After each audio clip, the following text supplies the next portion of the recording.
जय गुरु जी, शुक्राना गुरु जी, अनंतम अनंतम शुक्राना गुरु जी का, कोटि कोटि प्रणाम गुरु जी को और सारी साथ संगत को भी जय गुरु जी, जय गुरु जी। संगत जी, हमारे इस चैनल पर गुरु जी के सत्संग शेयर किए जाते हैं। अगर आपका भी कोई अपना सत्संग है जो आप हमारे चैनल के माध्यम से सारे गुरु परिवार के साथ शेयर करना चाहते हैं तो आप अपना सत्संग हमें लिखकर या ऑडियो मैसेज रिकॉर्ड करके हमारे व्हाट्सएप नंबर पर भेज दीजिए, जिसे हम सारी संगत के साथ शेयर करेंगे। संगत जी, आज का सत्संग है जो वो हमें व्हाट्सएप पर लिख कर मिला है, जिसे मैं उन्हीं के शब्दों में बोलकर आप सबके साथ शेयर करूँगी। अगर मेरे बोलने में कोई गलती हो जाए तो मुझे गुरु जी, संगत जी मुझे माफ़ करना। आज का सत्संग शुरू करने से पहले गुरु जी का मंत्र जाप करेंगे। ओम नमः शिवाय, शिव जी सदा सहाय। ओम नमः शिवाय, गुरु जी सदा सहाय। संगत जी, गुरु जी हमेशा कहते हैं कि अपने सत्संग को ज़्यादा से ज़्यादा शेयर किया करें। जितना ज़्यादा शेयर करेंगे उतनी ज़्यादा ब्लेसिंग्स मिलेंगी, उतने ही ज़्यादा आपके कष्ट कटेंगे। संगत जी, कई बार ये होता है, एक आंटी जी का मेरे पास फ़ोन आया था कि उन्हें गुरुजी ने चपाती में, रोटी में ओम दर्शन दिए, तो अब हम उस रोटी का, चपाती का क्या करें। तो संगत जी, जब गुरुजी ने चपाती में ओम दर्शन दिए तो वो चपाती हमारे लिए प्रसाद है। उस प्रसाद को अपने पूरे परिवार के साथ बांटकर खाइए। संगत जी, गुरुजी यह भी कहते हैं, कुड़िए अपना शुक्राना कर, शुक्राना कर। संगत जी, इसका अर्थ होता है अपना शुक्राना सत्संग शेयर करना। तो अगर आपको जब भी कभी गुरुजी का मैसेज आता है कुड़िए शुक्राना कर, तो आप अपना शुक्राना सत्संग शेयर किया करें। तो चलिए अब गुरुजी का सत्संग शुरू करते हैं हम। ओम नमः शिवाय, शिवजी सदा सहाय। ओम नमः शिवाय, गुरुजी सदा सहाय। ओम नमः शिवाय, शिवजी सदा सहाय। ओम नमः शिवाय, गुरुजी सदा सहाय। यह मेरा दूसरा सत्संग है।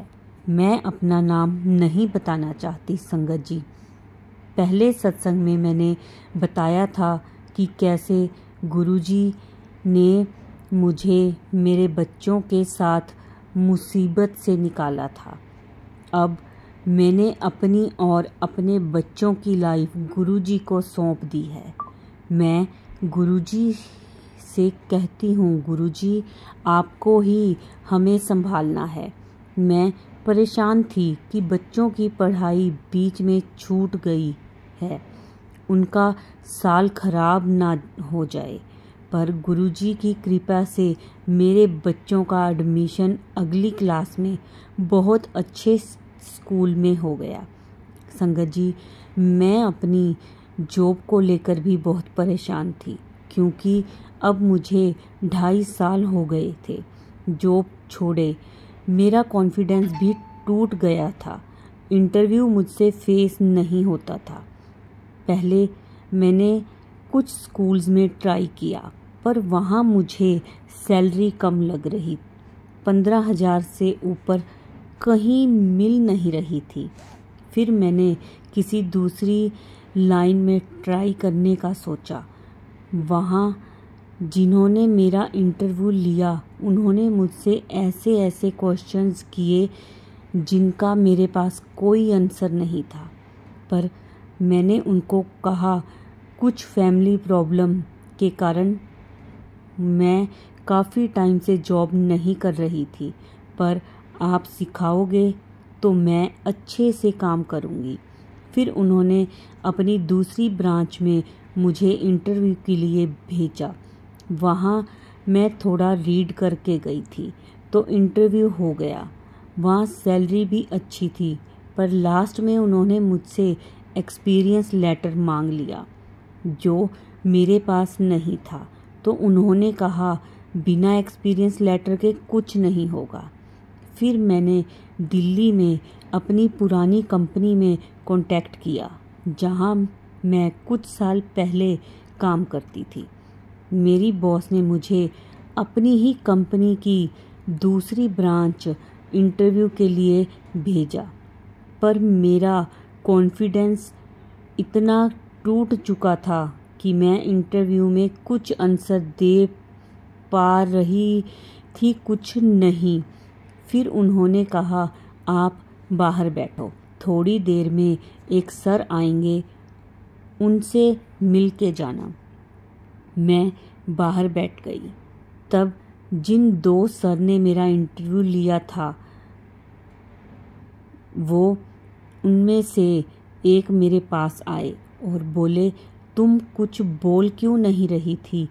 ऐसे कौन तुम्हें जॉब देगा? फिर उन्होंने कहा, तुम चाहो तो बाहर जा सकती हो। वो सर 1 घंटे तक आएंगे, जिनसे मिलकर मुझे जाना था। तो मैं कंपनी से बाहर आ गई। संगत जी, मैं उस टाइम इतनी परेशान थी कि मेरी आंखों से आंसू आ गए। मैं मन में बोली, गुरुजी, मैं तो इंटरव्यू ही फेस नहीं कर पा रही। मेरी जॉब ना लगी तो मेरे बच्चों का क्या होगा? मैं कैसे पालूंगी उनको? मुझे ससुराल वालों का भी कोई सपोर्ट नहीं। मैं बोली, गुरुजी, आप ही हमें यहाँ तक लेकर आए, आगे भी आपको ही संभालना है। फिर मैंने अपनी एक फ्रेंड को कॉल की, उसने मेरी थोड़ी हिम्मत बढ़ाई। फिर मैं कंपनी के अंदर गई। तब वो सर भी आ गए थे। उन्होंने मेरा दोबारा इंटरव्यू लिया। कुछ आंसर्स में मैं दे पाई और कुछ नहीं। मैंने उनको कहा, मुझे काम करे बहुत टाइम हो गया है, पर मैं पूरी मेहनत करूंगी। उन्होंने कहा, ओके, आपको कॉल करके बताएंगे। मुझे कोई उम्मीद नहीं थी कि कॉल आएगी, क्योंकि पहले उन्होंने कहा था कि आज ही फाइनल हो जाएगा, पर बाद में कॉल का बोला। अगले दिन मुझे लग रहा था कि कोई कॉल नहीं आएगी, पर मुझे कॉल आ गया और मुझे बाकी की फॉर्मेलिटीज़ के लिए बुलाया। मेरा ऑनलाइन एग्ज़ाम हो गया। मुझे बोला, जल्दी ही ज्वाइनिंग करा देंगे। मैं खुश हो गई और गुरुजी ने सब काम बना दिया, पर गुरुजी ने मेरे लिए कुछ और ही सोच रखा था शायद, क्योंकि मुझे कंपनी से कॉल आई, मेरे डॉक्यूमेंट्स की कोई प्रॉब्लम आ रही है। जब तक वो ठीक नहीं होगी, मेरी जॉब फाइनल नहीं होगी। फिर मैं कहती, गुरुजी, क्यों इतनी परीक्षा ले रहे हो? बच्चों का तो सोचो। मैं इन्हें इतने में यूट्यूब खोलती, मुझे कभी मैसेज आता, तेरा अच्छा टाइम शुरू होने वाला है, तुझे दुनिया देखेगी। कभी आता कि जो तूने सोचा भी नहीं वो होगा। मुझे नए साल के टाइम मैसेज आ रहे थे, बड़े मंदिर आ, पर तब मैं जा नहीं पाई। पर मेरे मन में बार बार यही आ रहा था कि मैं शायद बड़े मंदिर जाऊंगी तो मेरे बंद रास्ते खुल जाएंगे। फिर मैं 6 तारीख को बड़े मंदिर गई। मेट्रो स्टेशन से मैंने ऑटो लिया, उसमें 2 लेडीज़ बैठी थी। मैंने उनसे गुरुजी के बारे में बात की। उन्होंने बताया कैसे गुरुजी मुझे मेरी ससुराल से निकाल लाए, और उन्होंने बताया कि मेरी जॉब में उनके एक्टिव ना होने के कारण प्रॉब्लम आ रही थी। उन्होंने कहा कि आप गुरुजी का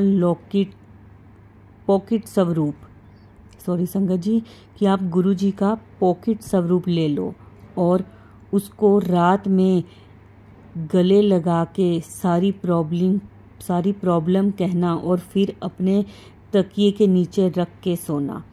फिर हम साथ साथ ही बड़े मंदिर गए, लंगर किया। उन्होंने मुझे बताया कुछ देर गुरुजी के सामने बैठ के अपनी अरदास करना, उनको सब बताना।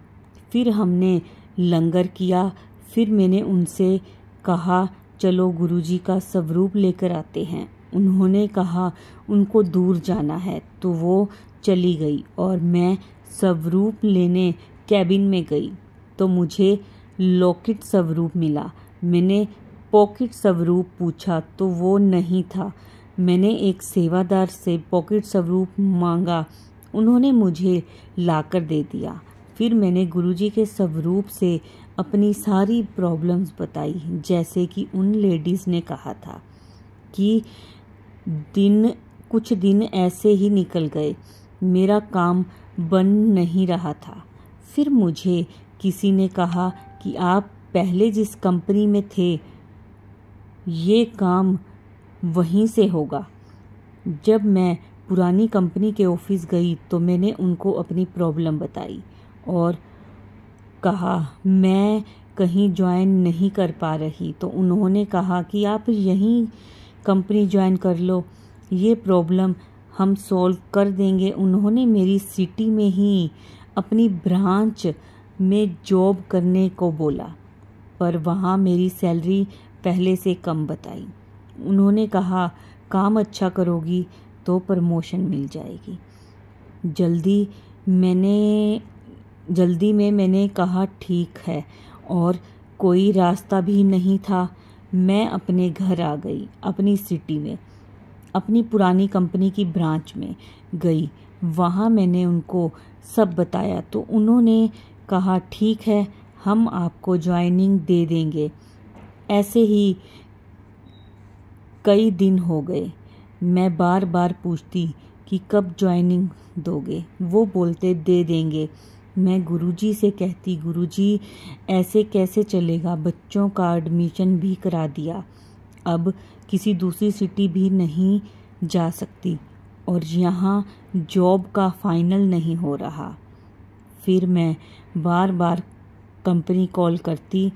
उन्होंने मुझे बोला आप टेंशन ना लें, आपकी जॉब पक्की है। अब उन्होंने मुझे 1 फरवरी से बोल दिया ज्वाइनिंग के लिए। सारी फॉर्मेलिटीज़ भी कर ली। अभी ऑफ़र लेटर नहीं आया, पर मुझे गुरुजी पर पूरा विश्वास है, जल्दी ही मेरी ज्वाइनिंग हो जाएगी। इस जॉब को करने में बहुत चैलेंजेस भी हैं, पर मुझे गुरुजी पर पूरा विश्वास है, वो मेरा हर वक्त साथ देंगे और मुझे और मेरे बच्चों की लाइफ अच्छी कर देंगे। मैं रोज़ गुरुजी के सत्संग सुनती हूँ। मेरे बच्चे भी गुरुजी पर पूरा विश्वास करते हैं कि गुरुजी सब ठीक कर देंगे। मेरे छोटे छोटे बच्चे गुरुजी पर इतना विश्वास करते हैं कि जिस दिन मैं रात को सोते वक्त सत्संग चलाना भूल जाती हूँ तो बच्चे कहते हैं मम्मा गुरुजी का सत्संग चलाओ। गुरुजी मेरे और मेरे छोटे बच्चों का विश्वास बनाए रखना, अपनी कृपा बनाए रखना। जो भी अपना ये सत्संग सुने सब पर कृपया करना गुरुजी। जो भी अंकल आंटी मेरा सत्संग सुनाएं उनको भी अनंतम अनंतम शुक्राना। मुझसे सत्संग लिखने में कोई गलती हुई हो तो मुझे माफ़ करना। गुरुजी और संगत जी, गुरुजी ने चाहा तो आगे भी सत्संग सुनाऊंगी। अब मैं अपने सत्संग को यहीं विराम देती हूँ संगत जी, गुरुजी के मंत्र जाप के साथ। ओम नमः शिवाय, शिवजी सदा सहाय। ओम नमः शिवाय, गुरुजी सदा सहाय। ओम नमः शिवाय, शिवजी सदा सहाय। ओम नमः शिवाय, गुरुजी सदा सहाय। संगत जी, ये था हमारा आज का सत्संग। बहुत ही प्यारा, बहुत ही ब्लेस्ड सत्संग था आंटी जी का। संगत जी, अगर आपका भी कोई सत्संग है जो आप हमारे चैनल के माध्यम से सारे गुरु परिवार के साथ शेयर करना चाहते हैं, तो आप अपना सत्संग हमें लिखकर या ऑडियो मैसेज रिकॉर्ड करके हमें भेज सकते हैं, जिसे हम अपने चैनल के माध्यम से सारे गुरु परिवार के साथ शेयर करेंगे। अब इस सत्संग को हम गुरु जी के मंत्र जाप के साथ विराम देंगे। ओम नमः शिवाय, शिव जी सदा सहाय। ओम नमः शिवाय, गुरु जी सदा सहाय। जय गुरु जी, शुक्राना गुरु जी। संगत जी कमेंट्स में जय गुरु जी ज़रूर लिखें।